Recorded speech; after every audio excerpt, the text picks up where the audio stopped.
So, hello mga katropa, ako nga pala si Makil PH at ngayon ay lalaroin natin ng Ice the Horror Game.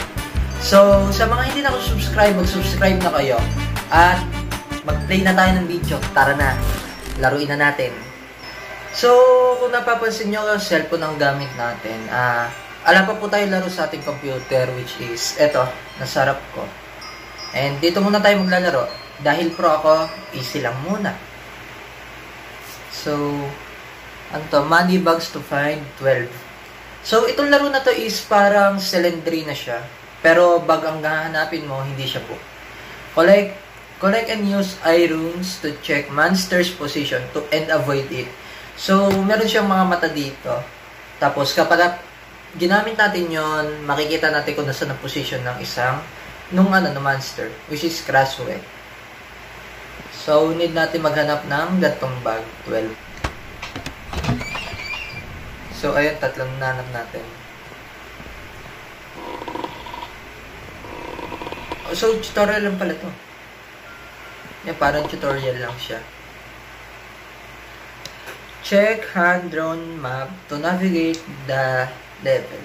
Ano ito? Okay. Yung drawing.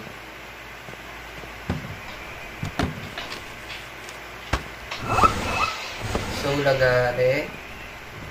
Nasaan kaya siya?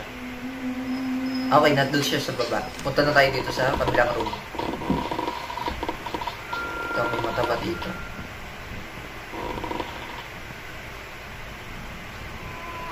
Okay. Takboy natin. Dito pa naman siya sa baba eh. Yan. So, meron ba dito? Wala. Dito. Wala din. Wala din. Wala din. So, apat pala nahanap natin bugs. Tapos, wala pa rin siya. Nasa baba pa rin siguro. Akyat na ako sa taas. Dito, madami-daming bugs. Pero mas madami sa baba ang pag-awalam ko. Next. Dito. Dito kaya meron. Something's definitely wrong. Yoks. Ba't kumikindlat? Dito ba siya?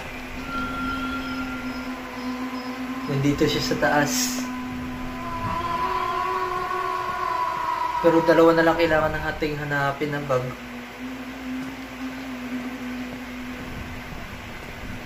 Hindi ko alam kung saan tayo pupunta. Ito, may nagari pala. Alam ko may portal dito eh. Okay, ito yung portal. Okay, napunta tayo dito sa baba. Isa na lang. Isa na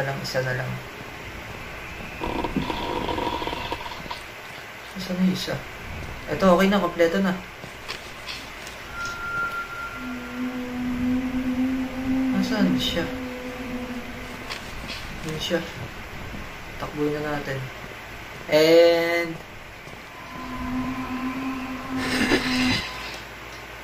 natapos natin siya ng ganun-ganun lang. Hindi man lang Hindi man lang nakakatakot. Pero next time try natin yung hard level talaga. So basahin natin. Oh no.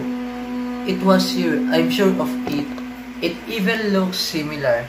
This place was supposed to be abandoned and now I'm seeing her. Why? I can't shake the feeling that she keeps calling me. That she's still in the shadows. What should I do? So, to be honest, hindi ko siya naintindihan. Ayun, tapos na. Natapos na natin. So, sa mga gusto mag-suggest na laro, mag-comment na kayo sa baba. Tapos, mag-subscribe na rin kayo at pakishare na rin sa inyong mga kapamilya, kaibigan, o mga klase, kahit man kaaway nyo. So, yun lang for today's video. Bye-bye!